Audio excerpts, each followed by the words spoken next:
வணக்கம். எவ்வளோதான் உலகம் நாகரிகமா மாறினாலும், நம்மளோட உணவோட பாரம்பரியத்த அடிச்சுக்கவே முடியாது.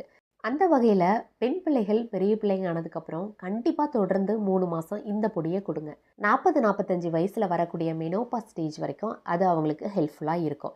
இதுக்கு தேவையான பொருள் கருப்புளுந்து தாங்க. நான் எடுத்திருக்கிற கருப்புளுந்து, உளுந்து உடைக்கும்போது வரக்கூடிய நொறுங்கு தான் எடுத்திருக்கேன். இந்த உளுந்து கடைகள்ல கிடைக்க வாய்ப்பில்ல. நீங்க முழு உளுந்து இல்லாட்டி அரை உளுந்து, கருப்புளுந்து மட்டும் வாங்கிக்கோங்க. நல்லா வாசம் வர்ற வரைக்கும் வறுத்துட்டு, நல்லா மிக்ஸி ஜார்ல நல்லா கோலமாவு பதம் இருக்கு இல்லையா? அந்த அளவுக்கு அரைச்சு எடுத்துக்கோங்க. உங்களுக்கு ஏலக்காய் வாசம் பிடிக்கும் அப்படின்னா, உளுந்து அரைக்கும்போது 2 ஏலக்காய் சேர்த்துக்கோங்க.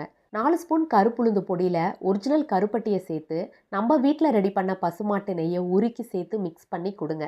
இத விட ஆரோக்கியம் பிள்ளைங்களுக்கு வேற எங்கேருந்து கிடைக்க போதுங்க? கருப்புளுந்து சின்ன பிள்ளையிலேருந்து பெரியவங்க வரைக்கும் தாராளமா சாப்பிடலாம். அதுவும் வளர்ற பிள்ளைங்களுக்கு கருப்புளுந்த வாரத்துக்கு 4 முறை உணவுல கண்டிப்பா சேர்த்துக்கோங்க.